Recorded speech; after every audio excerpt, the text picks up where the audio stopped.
ఎలా సాధ్యం సార్? మీరు ఒక విధంగా టీడీపీ వ్యక్తి అని అందరికి తెలుసు. టీడీపీలో ఉంటారు పార్టీ పరంగా అయితే. కానీ ఏ పార్టీ వచ్చినా కూడా మీరు కాంట్రాక్టర్‌గా మాత్రం అన్ని పార్టీలతో సఖ్యతుంటారు. ఎక్కడ మీకు ఇబ్బంది కలగలేదా? మామూలుగా అయితే వీళ్ళు టీడీపీ వాళ్ళు, వీళ్ళు వైసీపీ వాళ్ళని ఉంటది. ఆ గవర్నమెంట్ ఉంటే వీళ్ళకి రావు, ఈ గవర్నమెంట్ ఉంటే వీళ్ళకి వర్క్స్ రావు. కానీ మీరు మీరు ఏం మ్యాజిక్ చేస్తారు? మీరు అందరిని బ్యాలెన్స్ చేస్తూ ఉంటారు. ఏ గవర్నమెంట్ వచ్చినా కూడా మీవే వర్క్సే ఎక్కువుంటాయి. అంటే జిల్లాలో కావచ్చు, లేకపోతే స్టేట్ వైడ్ కావచ్చు. మేజర్ ప్రాజెక్ట్స్ ఏమన్నా కూడా ఎస్ఆర్సీ వాళ్ళవే ఎక్కువ ఉంటాయి. గవర్నమెంట్ ఏదైనా వర్కులు రాయలసీమలో ఎక్కువ జరిగేది ఎస్ఆర్సీ వాళ్ళవే. అది తెలుగుదేశం కావచ్చు, వైసీపీ కావచ్చు. మీకు ఎక్కడ ఈ పొలిటికల్ ఈక్వేషన్లో ఎక్కడ మీకు ఇబ్బంది పడలేదు?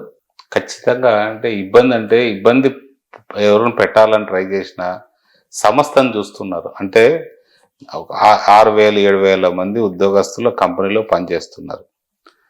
కంపెనీకి ఏదైతే బాధ్యత అప్పచెప్తుందో టైంలో అది పార్టీకి అతీతంగా, అంటే మన జగన్ గవర్నమెంట్లో కూడా మీరు అన్నట్టు కొంత ఇబ్బందులు పడ్డాం, కానీ ఎక్కడికక్కడ దాన్ని సాల్వ్ చేసుకుంటూ మనం వర్క్ ప్రజలకు ఏదైతే ఉపయోగం ఉంటుందో అన్ని రకాలు కూడా స్పీడ్గా వర్క్ చేసి క్వాలిటీ ఆఫ్ వర్క్ ఇచ్చినప్పుడు నాయకుల్లో కూడా ఇంత మాత్రం చేసేవాళ్ళు ఎవరు లేరు కదా, మనం ఎందుకు ఇబ్బంది పెట్టాలనేది అందరిలో వచ్చిన మాట వాస్తవమే.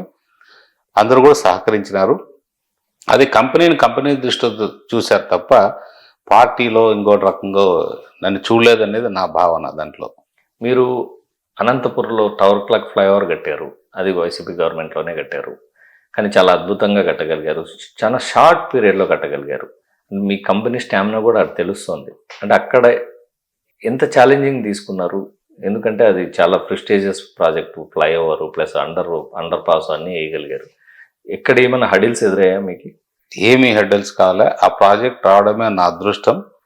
ఎందుకంటే ఆ ప్రాజెక్ట్ నేను అనంతపూర్ క్లాక్ టవర్తో ఇక్కడ నుంచి 100 మీటర్ల దూరంలో క్లాక్ టవర్ బ్రిడ్జ్ వచ్చిందంటే దాన్ని కట్టానంటే నా జీవితకాలం నన్ను గుర్తుండిపోతుంది. ఈరోజు మీరు ఎలాగైతే అడుగుతారో ప్రతి మీడియా వాళ్ళు కూడా ఎందుకు అంత స్పీడ్ కట్టగలరు, మీలో ఏంటనేది అదే నాకు సంతోషాన్ని ఇస్తుంది. క్వాలిటీ ఆఫ్ వర్క్ అంటారా, మా బాధ్యత అది. ఖచ్చితంగా మేము మాకు అప్పచెప్పిన పని ఆ బాధ్యతతో చేయాలి. ఆ బాధ్యతతో చేసుకుంటా వస్తూ వచ్చాం. ఇన్ టైంలో కంప్లీట్ చేసాం. ఆ ప్రాజెక్టే కాదు, ఇంకా కష్టమైన ప్రాజెక్టులు ఉన్నాయి. ఇప్పుడు దగ్గర అరకు దగ్గర మీరు ఎక్కడైతే మొత్తం ట్రైబల్ ఏరియా, అది 270 కిలోమీటర్ల వరకు ట్రైబల్ ఏరియా. అవును సార్. ఆ ట్రైబల్ ఏరియాలో మాకు దగ్గర ఒక 1,500 కోట్లు పని అప్పచెప్పింది నేషనల్ హైవే డిపార్ట్మెంట్. ఓకే. అంతే. అంత ఫారెస్ట్ కావచ్చు, ఘాట్ కావచ్చు, రకరకాలుగా ట్రైబల్స్లో పోయే రోడ్డు, అది కూడా టోటల్గా 270 కిలోమీటర్లు కూడా ఇన్ టైంలో. అసలు అరకు అంటే మీకు తెలుసు, లంసంగ్ అంటే తెలుసు, చింతపల్లి అంటే తెలుసు, కేడీపేట, రంపచోడవరం, అలా భద్రాచలం, కుంట, ఇవన్నీ కూడా ట్రైబులే. ట్రైబల్ ప్లస్ మావోయిస్ట్ ప్రభావితం ఉన్న ఏరియా ఎక్కువ. ఎవ్వరు కూడా మమ్మల్ని డిస్టర్బ్ చేయాలని కానీ ఇంకోటి చేయాలని కానీ ఎక్కడ కూడా ఈ రోజు వరకు జరగలేదు. అందుకోసం చంద్రబాబు నాయుడు వచ్చిన తర్వాత ఇంకా ఫారెస్ట్ క్లియరెన్స్ ఏదైతే ఉన్నాయో అవన్నీ కూడా సార్ వచ్చి క్లియర్ చేశాడు. క్లియర్ చేసిన తర్వాత ఇంకా స్పీడ్గా జరుగుతుంది నేను అనుకోవడం. ఇంకొక 5-6 నెలలకి టోటల్గా హ్యాండ్ ఓవర్ చేసేస్తామనే అభిప్రాయం మాకుంది.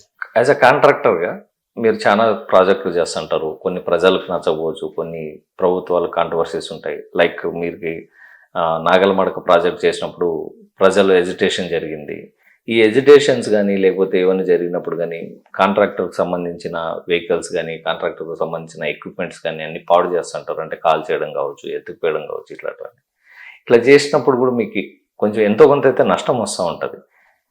అయినా కూడా మీరు చాలా ప్రాజెక్టులు కంప్లీట్ చేయగలిగారు. అట్లాంటి టైంలో ప్రభుత్వం నుంచి ఏమైనా సహకారాలు ఉంటాయా, లేకపోతే మీరే అంతా చూసుకోవాల్సి ఉంటుంది? దీనికి బలం మా స్టాఫ్ అండి.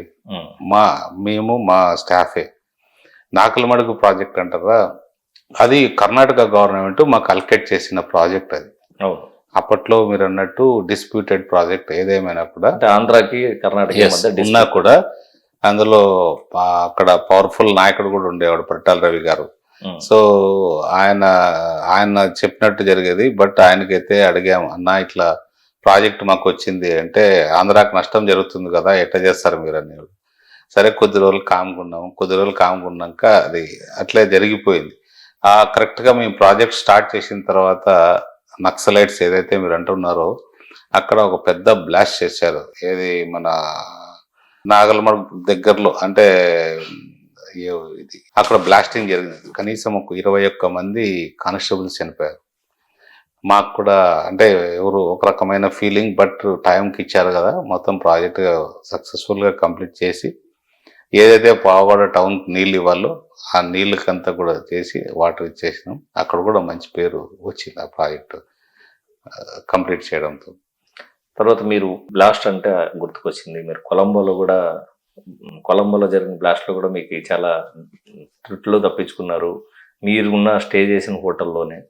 అప్పుడు మీకు ఎలా ఫీల్ అయ్యారు? అంటే భయపడ్డరా ఏంటి అప్పుడున్న టైంకి? నేను, నా పార్ట్నర్ రాజగోపాల్, వెంకటేష్ కూడా ఉన్నాడు, మహిధర్ ఉన్నాడు.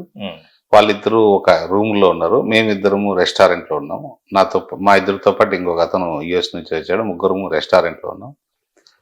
ఏదో నిజంగా అంటే అది ఒక భగవంతుడు సంకల్పంతోనే బతికాము. ఏదో ఏదో మనం ఏదో సర్వీస్ చేయాలనే ఉద్దేశంతోనే భగవంతుడు బతికిచ్చాడేమో అన్నట్టే బతికాము అక్కడ. అది ఇంపాసిబుల్ బతకడం, ఆ పాసిబిలిటీతో బతకగలిగాం. ఆడ బతికిన వాళ్ళు ఒక 7 మందో 8 మందో బతికాం. దాంట్లో మేము ముగ్గురం ఉన్నాం. ఇంకా మిగిలిన వాళ్ళు బయట వాళ్ళు ఒక 4 ఉన్నారు. అదృష్టంగానే అది, ఎందుకంటే ఆ రోజు భయంకరమైన వాతావరణం. మేమున్న ఆ ప్లేస్ లో 70 మంది దాకా చనిపోయారు. అవును అవును ఆ రోజు. సో అదంతా పోతుంటుంది, ఏదో రకంగా మనకు రాసి పెట్టి ఉంటుంది అనుకున్నాం, ఉన్నాం అంతే.